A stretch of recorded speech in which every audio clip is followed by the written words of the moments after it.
Hey Hunters, HaloZoo here for another quick deal for the D&D 6th edition ideas. So I've been working on this for a bit, and so this has just been in the background doing various things, and I decided it might be interesting to kind of come back to it and look at some of the updates that I have on the various things that I've expanded upon to kind of break up the rest of what I've been doing. But also, as you'll notice, I may or may not have updated the uh, tagline here, the undertext, but that probably won't happen. Uh, anyway, this stuff we've shown before, basic stuff. And if you haven't seen all of this, the link for the old video will be there. That kind of goes over the main idea, but yeah, so here's the base class list. Took a bit to make this, but oh well. So anyway, there are going to be 16 base classes in this one. Each one will have at least 4 subclasses. I believe 2 will have 8, and then 2 will have 6. I don't remember off the top of my head which one besides Warlock had 2 more. But point is, there's going to be 6 subclasses for 2 of them. One of them is Warlock, but you'll notice that there are some new faces here. So for one, you'll notice that all the D&D 5e classes are back. They're here still. So those 12, the Barbarian, the Bard, the Cleric, the Druid, the Fighter, the Monk, covered by that, the Paladin, the Ranger, the Rogue, the Sorcerer, the Warlock, and the Wizard are all back as base classes, but they're joined by 4 new classes. Warlord is almost the odd one out of the group, but on the flip side, the reason Warlord shows up is partly because I decided it was the best of the remaining martial classes to port over. And also, I felt like it was actually fitting since Warlord was a base 4e class. Because reasons, I guess. It's kind of weird, but oh well. Don't worry about it too much. But yeah, Warlord is here as a base class now. And that is going to be alongside the Invoker, the Mistblade, and the Shaman. So, as to what these 3 are doing here, you might actually notice something real quick when you look at the type of classes they are. These are pretty much just filling gaps in the roster to kind of complete it, as we have the other 2 Pact Mages. So we've got the Divine Pact Mage and the Primal Pact Mage here, as well as the Arcane Halfcaster showing up. These were classes I brought into 5.5 and decided that they would be good additions to have over here in 6th edition. But anyway, as for the type, you will notice that each class has their at-wills and cantrip count listed. So Invokers will have 4 at-wills, 5 cantrips. Mistblade has only 3 at-wills. Shaman has 5 at-wills, though they will have some restrictions, and then 3 cantrips. And then the Warlord will have 5 at-wills. You will also notice that, of course, the Invoker's a Pact Mage, and all the Pact Mages are learned, all the Halfcasters are prepared. Simple as that. And then the Warlord is actually a second manual using exploit class. So they are a martial with a book.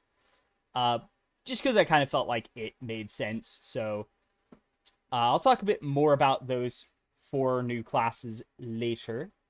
Then we go past these. So the ability scores. There were a few modifications.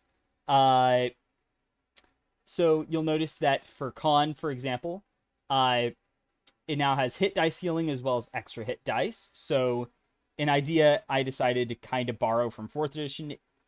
Of course, designed to work with, how this functions now. You will find that instead of just having one hit dice at first level, you now have a few. So your con modifier is added to the number of hit dice you have to start with.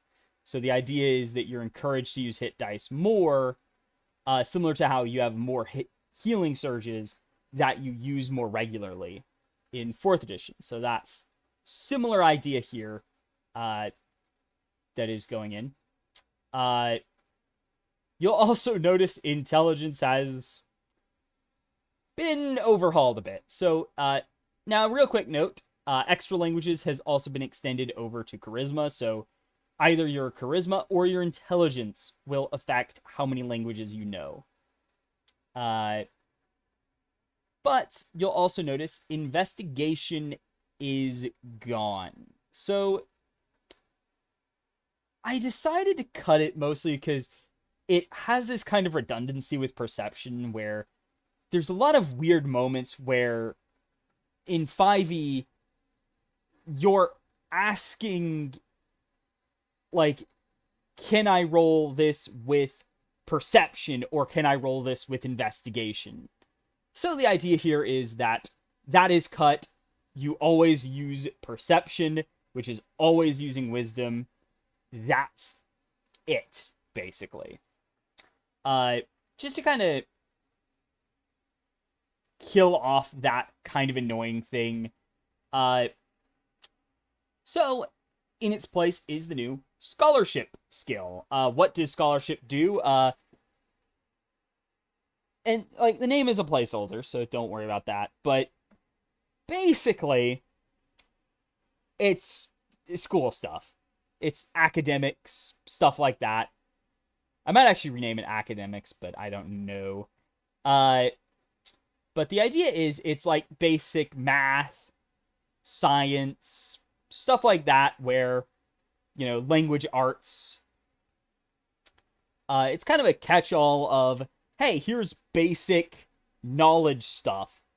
This is how good you are with it. So if you have very good scholarship skill, you might be more, studious and more of a academic person. You might have gone to a more formal school or something, rather than kind of someone who's just like, oh yeah, that's basic stuff. And it's also designed as like, some things, like, how to count and stuff. And also do note, this is not necessarily formal teaching. This could just be, as a, like, carpenter, like, growing up in a village, geometry and stuff, because that's an important part of carpentry, is partly geometry. So you actually know that from a practical reason. So do note, it is not just, oh, you went to school. It can be represented in other ways, but it's basically basic academic stuff. Then the list of intelligence skills has also been modified. So you'll notice Arcana, History, Nature, Religion, Society, all 4 stayed. But there's 2 new ones. The kind of oddball skills. Psionics and Warfare. Basically, what I will describe these as, psionics is one of the things that I will mention now. This is kind of designed as future-proofing. Psionic classes will be introduced later. So unlike 3rd edition, where various splat books basically add on new systems and new skills, psionics are a basic thing in the world.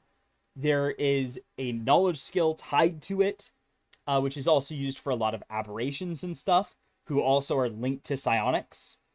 So that skill is actually used in the game. It's one of those that it comes with the asterisk that this is for future-proofing reasons, that psionics does exist here as a skill. Then Warfare is the martial lore skill. So it's about weapons, armies, all that stuff, as well as martial exploit stuff. So this does mean that the various sources of power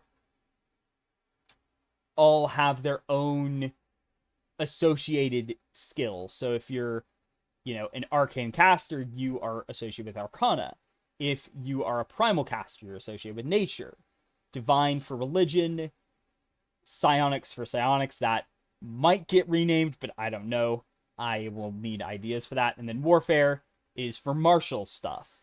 So that is the basic idea. And then history and society, these might be synonymized, but the idea is that history is ancient stuff, society is modern culture and stuff. So society would be basically like, oh yeah, what is this, like, what's the culture of Baldur's Gate today?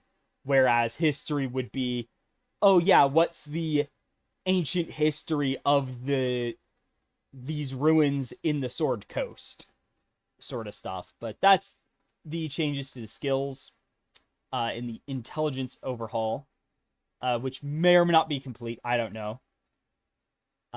Basic progression, we've seen that. Pact mages, I've done the progression map for them, and oh boy, is it...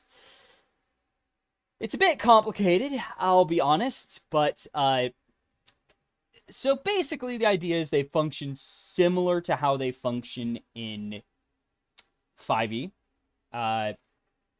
So, you've got your pact slots, they progress in rank, you get more of them, and they come back on a short rest as well as a long rest. But due to the way that the game works and how knowing spells currently functions, it's subject to change, but the number of spells you know is based on your spell slots. So they have a very different way of working where, similar to 3rd edition and its offshoots, you'll find that it has a list of spells they know from their pact slots, and these are referred to as pact spells. You also have Arcanum spells, which have their own dedicated slots. So basically, you have 2 types of slot. You have pact slots, and then at 11th level, you start getting Arcanum slots. So Arcanum slots are your big, beefy spells that you can't cast with pact slots at all, even later on, as you'll notice. At 15th level, the pact slots become 6th level, and then they become 7th all the way down at 19th, at the apex of your power. You'll also notice that you end up with 9 pact slots. Do note this is heavily subject to change. This is probably the most... I don't know how crazy this is. I'm pretty confident that this is where I want full casters. This is where I want half casters. This is where I want martial exploits. But Pact Mages, I don't know if this is too much, but the idea is that you have a bunch of options and you have a bunch of slots to use them. At least at the end. You do start at 2 and then you progress slowly. Similar to how first level spells progress here, except literally you get an extra spell slot at 20th level. It's currently the only change. Subject to change, but oh well, you get the idea. But then you also know basically the number of spells you would know as a full learned caster, -1. So you only add +1 rather than +2. And then Arcanum, the spells you know, is the number of slots +1, just like with, similar to how the full casters work. But the idea is that you only get that +1 due to the nature of how you function with your spells. You do have more regular access to them, so you don't know as many. Also subject to change, I might just make it where you know a number of spells equal to how many a prepared caster would prepare, but then you have access to these spells more regularly. I don't know. This is a shot in the dark, and like, heck, this isn't even what I initially wrote in my notebook. Originally, I had the slots progress as proficiency bonus progressed in 5e. And I'm like, no. So you get 20 slots total, 9 of which will be packed slots. And then you have 54 total spells known. So you do get a bunch of them, but that's the idea right now. Subdeck should change, but basic idea. And of course, you can cast pack spells with Arcanum slots. And then you just can't cast Arcanum spells with packed slots. Even after you get to 15th level, you still can't cast these spells with your pack slots. And then you can't cast these spells with your pack slot at 19th. Anyway, that's not new. Armor and Shield just did a simple update to basically make it where just with armor, you get 10 AC total. So by the end, from this alone, you get 10 AC. Then, of course, the shields get +1 to +3. So 13 AC is kind of the max right now. But monks, of course, will get +12 AC maximum still. But the idea is that it goes from +1 to +4 for light, +4 to +7 for medium, +7 to +10 for heavy. So that's the idea right now. It's simple enough. It works, you know. And then, of course, the Shaman is going to get up to bucklers. Invoker gets up to light shields. Mistblade gets up to heavy shields. And then the Warlord gets to have tower shields right now. Potentially going to be changed, but I think I'm pretty happy with that position. So now on to totally new stuff rather than just updates. Backgrounds. Kind of like the backgrounds of 5e, but with some twists. So each background gives you 2 skill proficiencies, and basically a 2 of either languages and or tool proficiencies. So you either get 2 tools, 2 languages, or a tool and a language. Basically how 5e worked. Now then, on to the offshoots. So that's about it where the 5e comparisons end. Albeit you also get a set of starting items. So this will be up to 20 gold pieces in value for actual items you can buy. There might be a few trinkets that are exclusive to the background that are kind of just bonus items that you would get. But the idea is that you get 20 gold pieces worth of stuff, and then you can also just exchange that for 20 more gold if you want it. So then there is background lore. So this is going to be replacing the background feature. And the idea is that it's essentially this little bonus you get when trying to roll for certain knowledge checks that it's like, you should know this. Like a farmer, you know, you should know about wheat, right? So this is a way to represent that in gameplay, where there's this list of things that you basically get a +3 to knowledge checks on. So anytime you use one of these skills, or even this, so anytime you roll an intelligence skill of any kind, you get to apply this +3 bonus. And if you aren't already proficient in the skill, you add your proficiency to that skill anyway. This can also be applied to other skill and tool checks. So if you, say, have a background as, let's say, a blacksmith, you know, you'd be able to apply background lore to making certain items that you made as a blacksmith before, using blacksmith tools and stuff. That might be removed, but it's a possibility, so there's some subjectiveness, but the main idea is that with knowledge stuff specifically, it's a +3 bonus to knowledge checks about this list of things. And it's not necessarily going to be powerful. It might be like, oh, an Outlander knows about edible plants and animals. You know, an Acolyte knows about certain religious stuff involving their temples and such. But it's kind of designed as a flavor thing that it's like, hey, you know, it's like, oh yeah, this ties to my background. Boom, I know more about it. And it's also a way to make sure that anyone can participate when doing knowledge stuff. So even your barbarian might actually be the best person for the job if they were a farmer and you're trying to, do a knowledge check about farm stuff. It makes sense that you actually might know more than the scholarly wizard when it comes to farm stuff.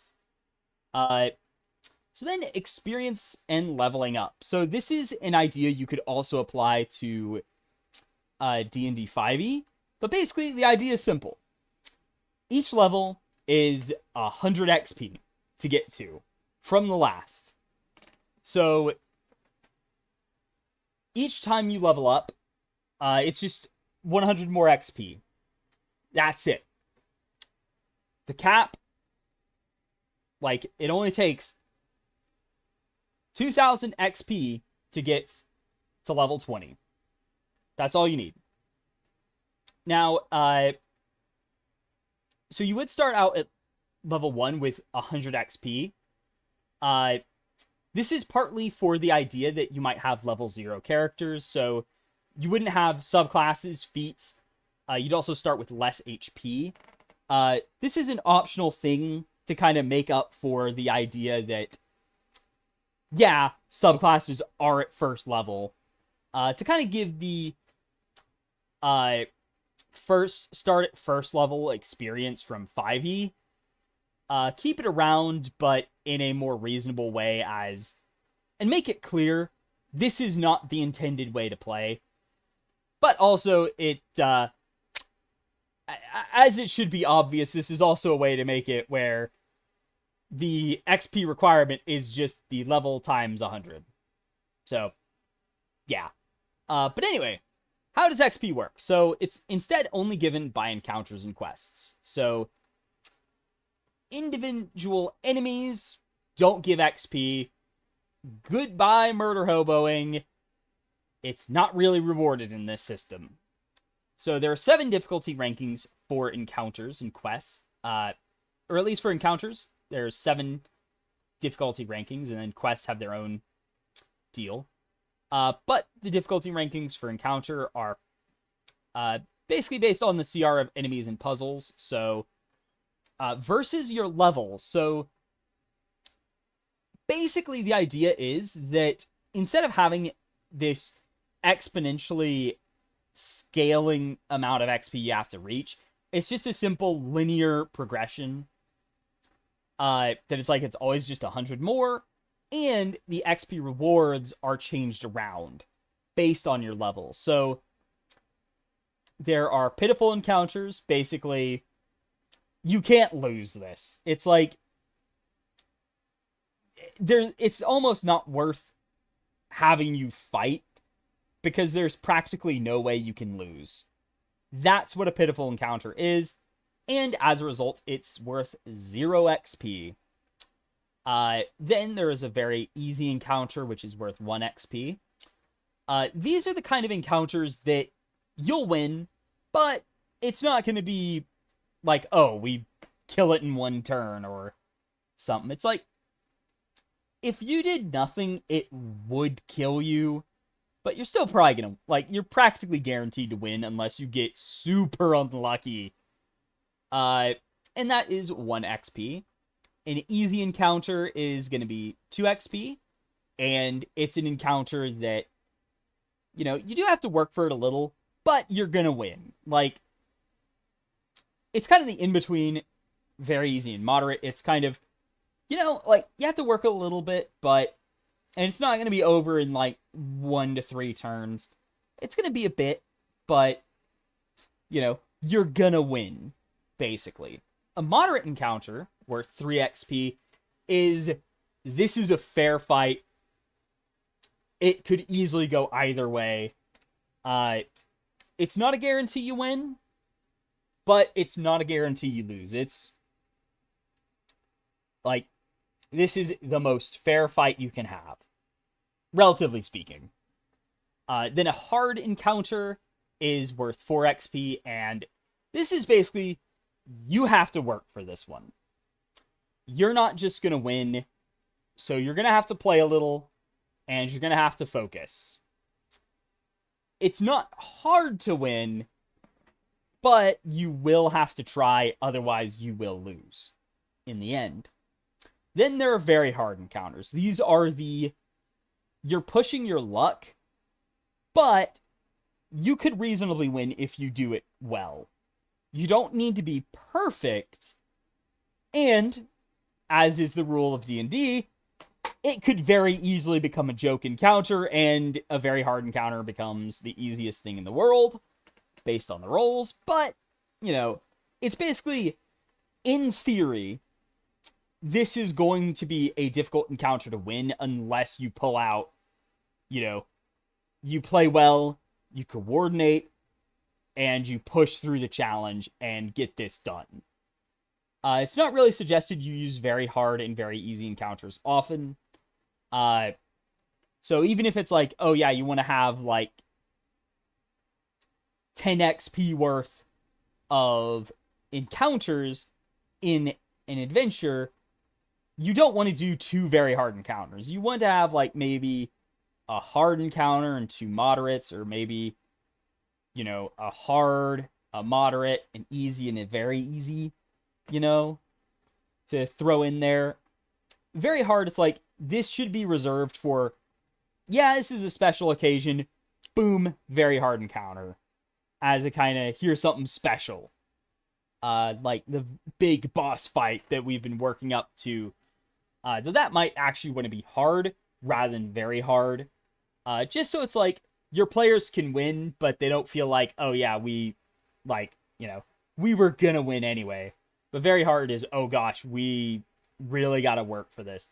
And then impossible, which currently is ranked at 0 XP, mostly because you're not incentivized to win this. This is you're not gonna win this. You're not supposed to win this. Like, you can't not lose, basically. It's like, you're gonna lose, but if you play perfectly and get the exact rolls you need and get very lucky, you could win, but it's not intended as you can do it. And of course, here's the explanation. Yeah, pitiful encounters, you can't lose. Impossible, you can't win. Then quests have 3 complexity deals. Trivial, which is like 1 or 2 XP. This is stuff that,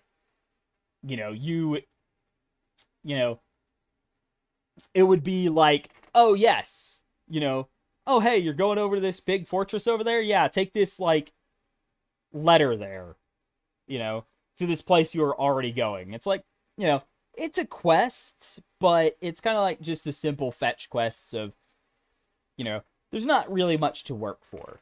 Minor quest would be something that is, it's not like one of the big chapters. It's just a little thing of, oh yeah, like, go into this dungeon and kill these enemies.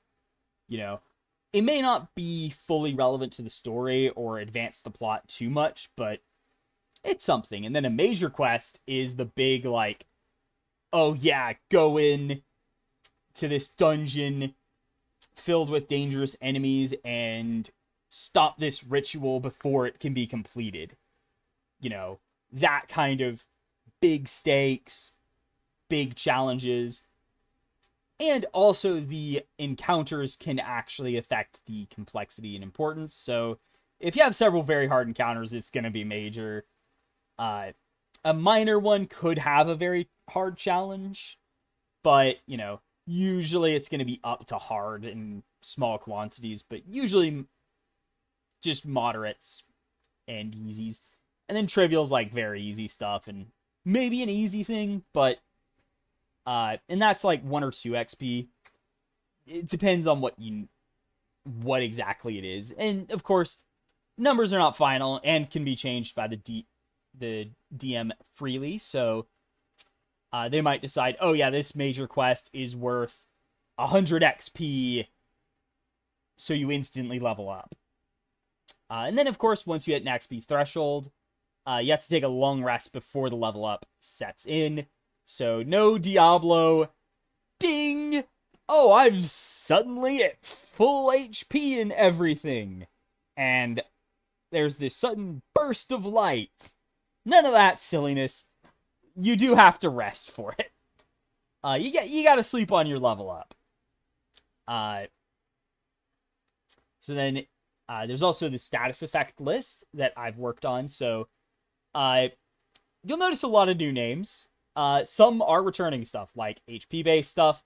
Bloodied is back. So the HP-based ones are 5 conditions that they're considered status effects or conditions, but they're more like a constant thing of, oh yeah, you're considered this if X. So healthy is above half health, so that is a new one, but I mean, it's a new one in some quotation marks of, like, it wasn't in 4E, but it basically was, as like the opposite of bloodied. Healthy is just not bloodied. Bloodied is below half, so healthy is above half. Then there is dying. So you're below 0 HP and you are unstable, so you're making death saves. Incapacitated is you're below 0, but you are stable, so you're not making death saves. You just need time to wake back up because you're passed out.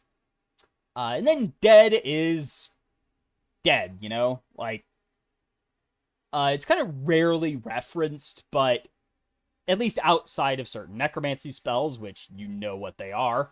But the idea is that, you know, these are the, like, dead is more of a, you're just gone. Certain stuff cares about it, but realistically, it's just a, yeah, no, you're gone. You're below 0, and you're just gone. You know, you failed your death saves. So then in the mobility category, we've got slowed X. So anytime an X shows up like that, it is a number. So slowed will have a number. So that's the number of feet they are slowed by. Other units are available. I just use feet because that's the base for D&D. But then there's its antithesis, accelerated. So accelerated is basically, oh yeah, your speed is increased by this number. So it's, you know, oh, I'm slowed 5 feet. You know, I move 5 feet less. My speeds are 5 feet less. Accelerated 5 feet. My speeds are 5 feet more. Then there's off balance. And this one's more of, basically you can't shift. It's a way to get that can't shift. But also it gives you penalties to acrobatics and athletics. So it's, you know, kind of a, you know, you're not as mobile. You do have to be a bit more careful with all the stuff. So you got to be more careful with your movement and such, and you can't just disengage. And that's basically what shifting is. It's just, you move 5 feet without provoking opportunity attacks. Then there's also levitating, which is basically you're floating in the air, so you're not touching the ground. And normally you can't really move yourself while levitating unless you can push off of something, or you have the ability to fly in whatever you're in. But levitating is just a status of, hey, some things might levitate you and might have more negative versions of levitation magic. Then immobilized, you can't move at all, so your move actions are basically nullified. So your speeds are 0. Restrained, your speeds are 0, and you have a bunch of restrictions to attack or do anything physical. Then there are 2 new ones as well here. There is grounded, which you can't fly or burrow. But basically you can't use more BS forms of movement.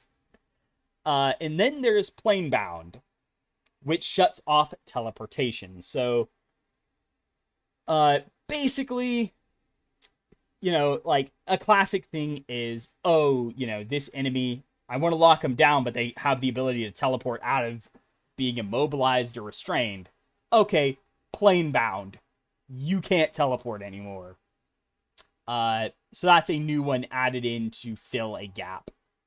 For combat stuff, we have Exposed. So Exposed is very simply explained as you're granting combat advantage. That's the basic thing of, it's just a way to say you grant combat advantage to people. It's just you're exposed, to kind of save words and make it, a bit easier to word stuff out rather than like you grant combat advantage, etc., etc. It's just they're exposed. Then there's Sundered, which is your AC is reduced by X.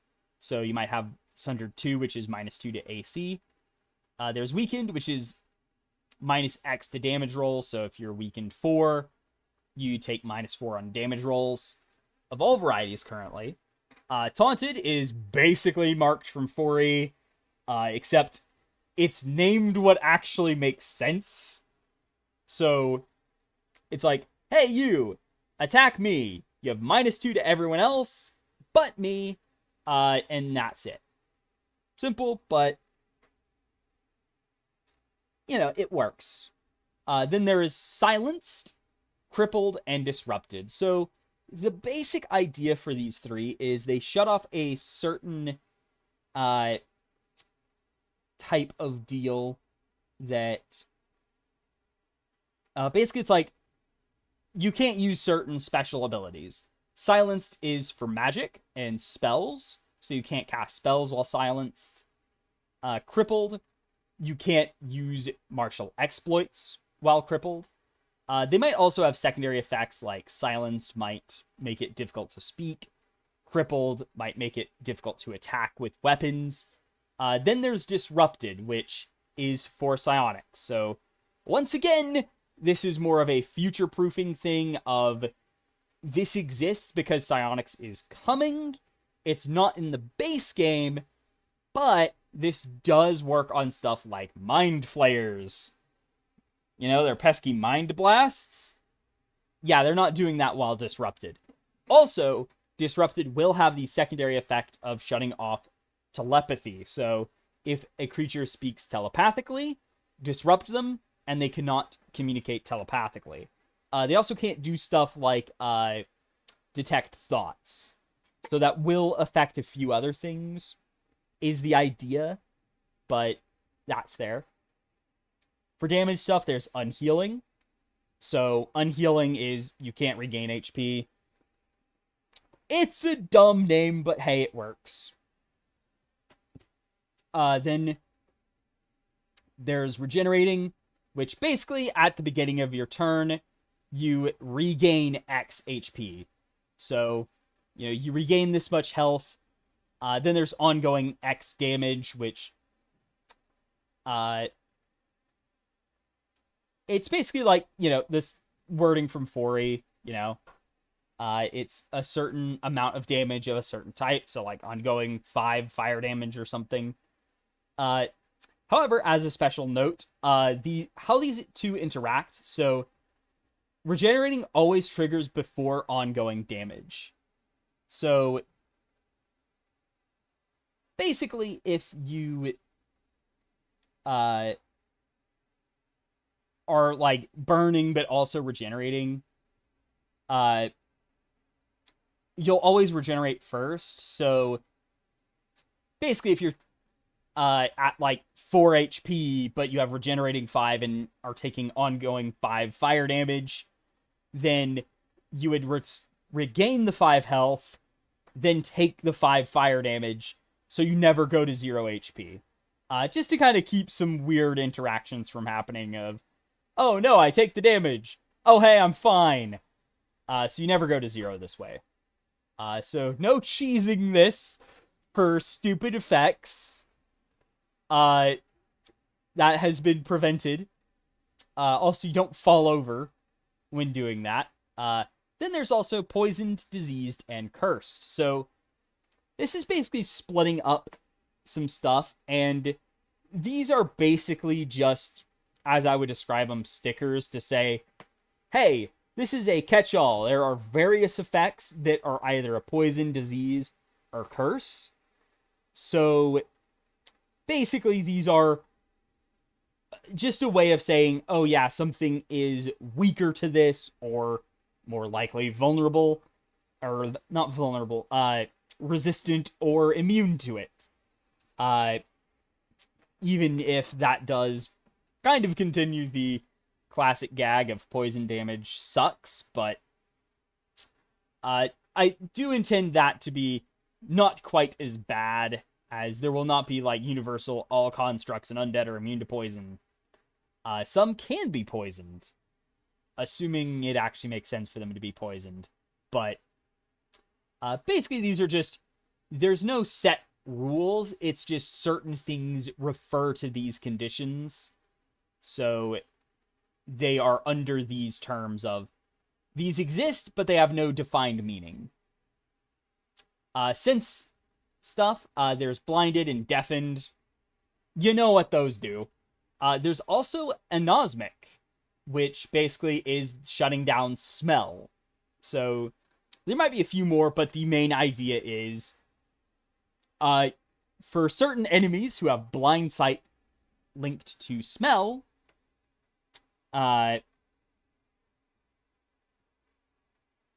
they, can be shut down. So, like, if you're fighting a mole with a strong sense of smell and blind sight, you can just say, oh yeah, you're anosmic now, and shut off their blind sight.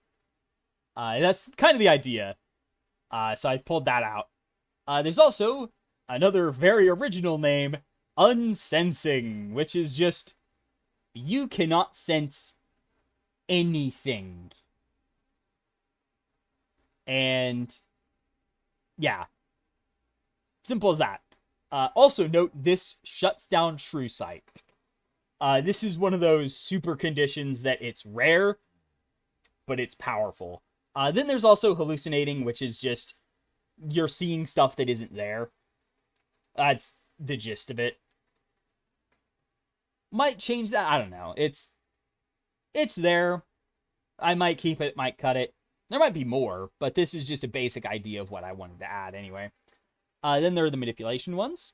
So charmed, basically, you have advantage on persuading people to do stuff. They, are more susceptible to your persuasion. Frightened, they're scared of you.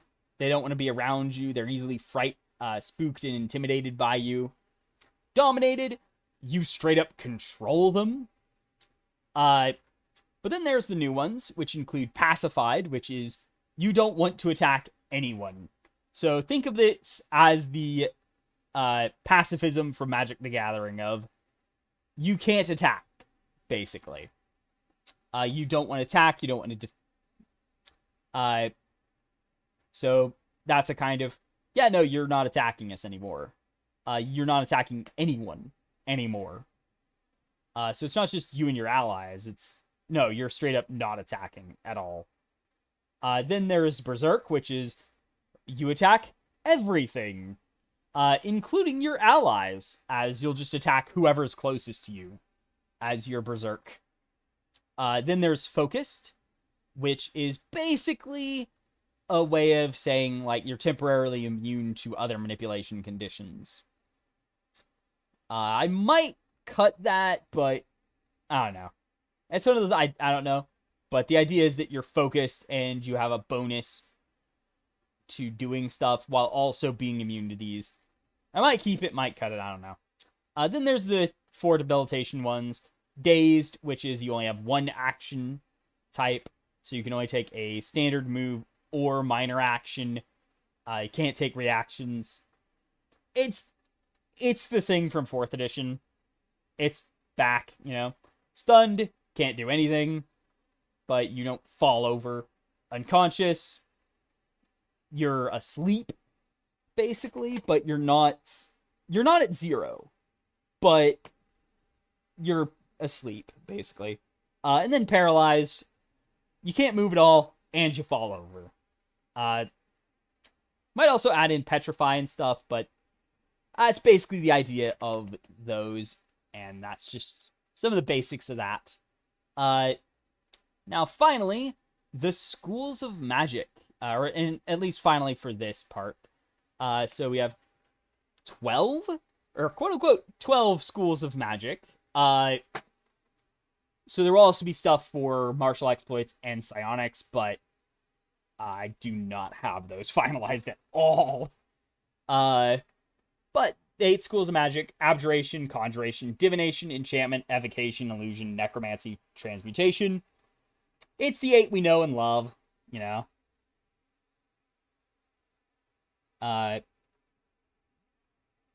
That's to be expected. Abjuration is just spells of protection, but also traps and restoration. So continuing from 5E's 2024 revisions, healing and stuff is an abjuration this time around. Conjuration is going to be creation and teleportation, as you'd expect, really. Divination is detection, communication, and knowledge. So communication stuff is now in divination. And also, like, knowledge, like, skill stuff would be in this. And, of course, prophecy stuff, but that was not listed as I combined it with knowledge to save space. Enchantment is spells that manipulate and control the mind. Evocation, elemental destruction, but also energy and the infusion of elemental power. So if you want to set your sword on fire to enchant it with fire power, that is actually under evocation. Illusion is going to be spells that create false sensory inputs, as well as phantasm and stuff. So basically your phantasmal force type stuff of, you know, it's the creature thinks it's real. Where it's like semi-real stuff. That kind of thing. Illusion, spells of death, decay, undeath, and resurrection. So, necromancy still brings people back from the dead. It also does have some healing, though it's usually one taken from one and given to another. So there is some healing elsewhere. It's just most of it's in abjuration. Then in transmutation, we have stuff that alters and morphs creatures and objects as well as the terrain around you. So basically stuff that alters the world. Now there's also 4 sub-schools. So these include blade spells, which is just, and these are more a way to categorize spells that do very specific things that are kind of odd for spell casting. So that's the reason these are separate. So blade spells, spells that involve weapon attacks. Also note that these will always appear with one of the 8 others. So you can't have a blade spell without being a transmutation, necromancy, evocation, or whatever. It's always blade spell plus something. But blade spells are for weapon attacks. Beast spells are for being in a beast form, so basically druid and wild shape, though there might be a few other ways to get access to beast spells. For example, a transmutation wizard might have some. I don't know. And then cantrip, it's just like all the at-will spells for combat and utility. That is just a straight-up tag that can be referred to, so like, you know, it's basically a way of saying, like, oh yeah, your cantrips have X. Then rituals are a sub-school for long cast spells. Not entirely sure how they'll work. I think I'm going to aim for something between 4th and 5th, where most of them, keyword most, do have, like, costed components that are expended, but the idea is that these are long cast spells that don't really go with the rest of the spell casting stuff. and don't necessarily require your spell slots, is the idea. So that's the basics of the schools and stuff in the updates here, but in a moment we shall go to the classes now and see what the 4 new classes are about. Alright, so to start us off, we have the Invoker. So the Invoker is going to have simple weapons, only light, though they will also have up to light shields. I don't think I fully... Yeah, I didn't fully update that, but oh well. Because that was kind of a recent thing that I did. Anyway, they have D8 hit dice. They have 4 at-wills, but 1 will be from their Covenant. And then they have 5 cantrips. They are a Pact Mage, and they learn their spells, and they use Intelligence, which is also what I'm going to do for 5.5, but basically they are an intelligent divine character. As much as I kind of want to make him Charisma, I decided that Intelligence just worked better, because there's not as many Intelligence casters, and there's already 2 other Charisma casters. And there's already another Charisma Pact Mage. But they have their Sacred Covenant as their primary subclass, and then their secondary is going to be Divine Domain. So they only get the first 4 features of the Divine Domain, but they do have access to the domain stuff, with the exception of Channel Divinity. So basically the idea is that these are characters closely connected to one or more gods, and they call upon powerful magic when necessary. So they get a limited domain from Cleric. However, instead of Channel Divinity, they invoke Divinity. Add that to the very totally original names of HaloZoo. But basically these are daily use abilities, unlike your Channel Divinity, which is a once per encounter kind of deal. This is the X uses per day type of thing of, you know, like, for example, a Life Domain Cleric might give, like, a small heal out to the party. Like, they might divide a little HP out. An Invoker of the Life Domain will just heal everybody for a big amount. A Storm Domain Cleric might call upon lightning to strike down at their enemy. An Invoker will just summon a whole lightning storm to crash down upon the battlefield. And that's kind of the idea, is that they're big and epic things of, you know, here's the big epic power type stuff. And that's to basically make up for the fact that they are Pact Mages, so they have spells way more consistently in encounters. Then we head over to our second class, the Mistblade, the third half-caster, the missing sibling to Paladin and Ranger. This is the arcane version. They have simple and martial weapons. They get light and medium armor, as well as up to... they are going to go up to heavy shields. Here they just went up to light. So just a lot of changes, boys. Anyway, they have D10 hit dice, as you'd expect of them. 3 at-will powers. They don't have a lot of variety, but they do get a lot more variety elsewhere. Do not worry. They might actually have some of the best tactical choices of any class, even though for 3 at-wills, they still have a lot of tactical options. They're a half-caster, prepared, intelligence-based. Once again, kind of completing the trio. They're the intelligent half-caster.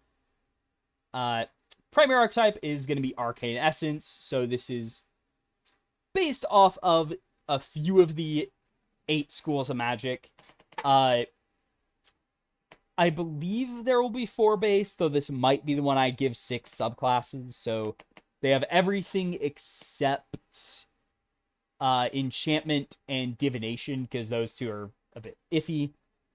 But you'll definitely have abjuration, evocation, illusion, and necromancy. Uh, and then, of course, their secondary archetype is fighting style. They're martial. They get fighting styles. But they summon weapons of magical energy, blending spells and blades together in a unique way. So they conjure weapons, sometimes armor too, based on your fighting style.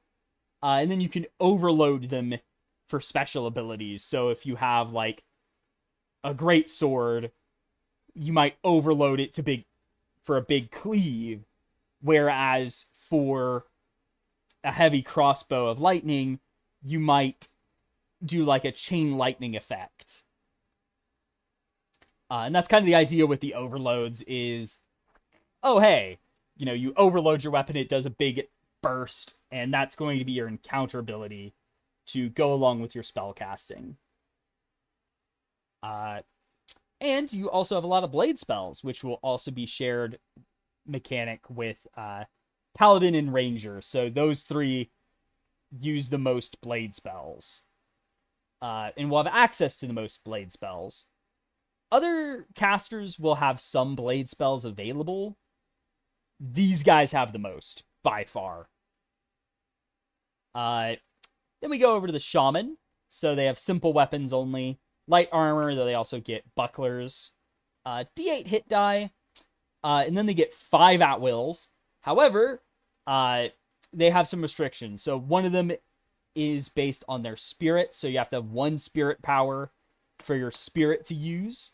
And then you have 1 caster power, which is for you to use while through your main character, basically.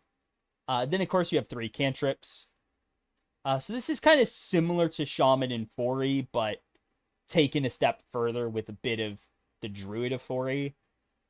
You're a Pact Mage. You learn your spells.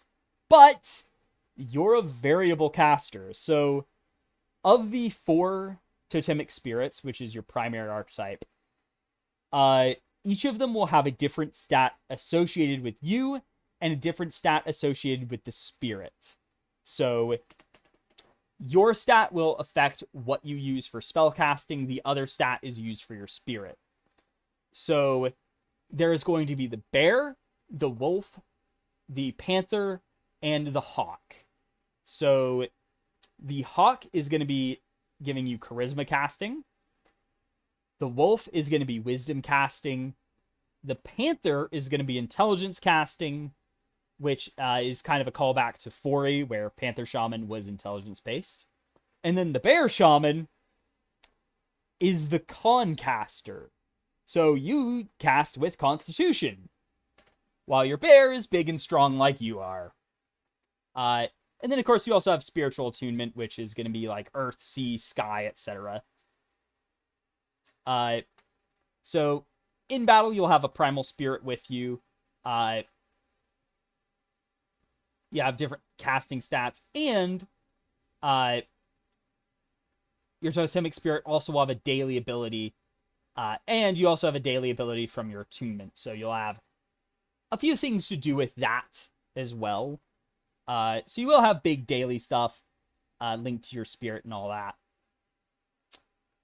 Then last but not least, the Warlord. So, the Warlord is going to come out with simple and martial weapons. They go all the way to heavy shields and heavy armor. Though actually, they're going to be going up to tower shields, even. They have D10 hit dice. They have 5 at-wills. And they get the manuscript for martial exploits. And will have different stats to use with their martial exploits, but similar to everyone else that's martial exploit based, they can use strength or dex. Though Barbarian was strength only, Rogue was dex only. The rest are variable. Primary archetype is Commander's Tactics. So this is like, are you more of a tactical one? Kind of an insightful defensive one? The Russian in charge type of brave commander? Are you the one of like hit and run tactics? Or do you sneak in a little mystical shenanigans in there? And of course, secondary fighting style. Now, this is a martial support class, so they're going to have some stuff based on their 5.5 iteration, though with some changes. So they can command allies to take actions using their own. So you might use your standard action to let an ally use an at-will attack or something. Or you might trade your move action for an ally to move. That's going to return. They also get Tactical Edge, which is their encounter stuff. And a lot of your basic abilities can be upgraded via Tactical Edge. So if you, say, use your Tactical Edge on commanding an ally to attack, they might have a bonus to that attack roll and its damage roll or something. But that is everything for today. I hope you've enjoyed this kind of continued look at the D&D 6e concept as I've continued to evolve it on the side, distracting me sometimes from other stuff. But anyway, without further ado, I will see y'all next time. HaloZoo out.